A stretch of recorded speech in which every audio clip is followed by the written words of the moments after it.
Assalamualaikum warahmatullahi wabarakatuh. Perkenalkan, saya Frida Indri Safira Siobalan. Saya akan mempresentasikan bab tentang sastrawan dan proses kreatif. Subbab yang akan saya jelaskan kali ini adalah kegiatan sebelum menulis. Kegiatan sebelum menulis ini mencakup berjalan-jalan, membaca, mendengar, dan memperoleh pengalaman. Kegiatan sebelum menulis. Ada beberapa kegiatan yang dilakukan sastrawan sebelum mulai menulis sebuah karya sastra. Kegiatan ini dapat berupa kegiatan yang berlangsung jauh sebelum suatu karya sastra ditulis atau berupa kegiatan pramenulis. Kegiatan pramenulis sastrawan secara umum adalah sebagai berikut. Pertama, berjalan-jalan. Beberapa sastrawan biasanya mendapat inspirasi dengan melakukan kegiatan berjalan-jalan atau dalam sebuah perjalanan. Sastrawan tersebut yaitu Arswendo Atmowiloto, Budi Dharma, dan Andrea Hirata. Budi Dharma adalah sosok yang senang berjalan-jalan.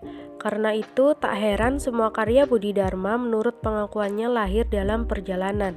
Contohnya novel Olenka yang ditulis Budi Dharma pada akhir tahun 1979. Begitu pula dengan Andrea Hirata. Ia menulis pengalamannya berjalan-jalan dalam keempat novelnya. Ia mengembara dari Balitong ke Jakarta dan mengelilingi sekian banyak negara Eropa. Pengalamannya itu ia tuangkan ke dalam novel-novelnya. Berikutnya yang kedua, membaca. Syarat menjadi penulis adalah banyak membaca. Biasanya penulis memiliki cerita masa kecil yang ia gemar membaca. Banyak sastrawan Indonesia yang suka membaca sebelum menjadi penulis, seperti Chairil Anwar, Sultan Takdir Ali Syabana, Ali Akbar Nafis, dan masih banyak lagi. Sejak kecil, Chairil Anwar sangat suka membaca buku. Ketika dia masih SD, dia sudah membaca buku-buku sastra yang dibaca siswa SMA, bahkan orang dewasa. Penguasaan bahasa asingnya, yaitu bahasa Belanda, bahasa Inggris, dan bahasa Jerman, dapat membuka jendela sastra dunia yang sangat lebar untuk Chairil. Begitu pula dengan Arswendo Atmowiloto. Jauh sebelumnya, ia sudah menjadi kutu buku. Ia membaca buku apa saja. Di setiap persewaan buku, ia terdaftar sebagai pelanggan. Ini semua adalah latar belakang modal yang luar biasa. Tanpa banyak pembaca, keinginan Arswendo menjadi pengarang tidak akan pernah lahir.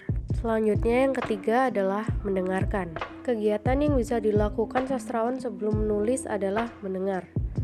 Misalnya, suka mendengar wayang kulit, hikayat, dan cerita orang-orang di sekitarnya. Seperti Ali Akbar Nafis yang mendapatkan ide cerpen robohnya Surau Kami dari cerita Pak Muhammad Syafi'i tentang orang Indonesia yang masuk neraka karena malasnya. Adapun N. Hadini yang senang mendengar dongeng sejak kecil. Ia selalu mendengarkan dongeng sebelum tidur dari keluarganya. Selain itu, ia juga senang mendengar dan menyaksikan ketoprak, ludruk, wayang orang, dan wayang kulit. Berikutnya yang terakhir, memperoleh pengalaman. Mencari atau memperoleh pengalaman dapat menjadi kegiatan yang dilakukan sastrawan sebelum menulis. Di Indonesia, banyak sastrawan yang memanfaatkan pengalaman ke dalam karya sastranya, seperti Chairil Anwar, Ali Akbar Nafis, Budi Dharma, dan lain-lain. Pengalaman dapat datang dari mana saja, entah itu pengalaman pribadi, pengalaman orang lain, dan orang terdekat. Seperti tema cerpen Wildan Yatim yang berjudul Berakhir di Jakarta, muncul setelah ia menengok kawan sekampungnya dari Sumatera Barat yang mengidap kanker payudara. Ia datang bersama dengan istri. Kunjungan itu menimbulkan keharuan pada dirinya dan terus dikenangnya hingga ia kembali ke Bandung. Begitupun dengan Andrea Hirata. Dalam tetraloginya yaitu Laskar Pelangi, Sang Pemimpi, Edensor, dan Mariamah Karpov, ia menuliskan semua pengalamannya sejak ia kecil di Balitong hingga ia berhasil seperti sekarang ini.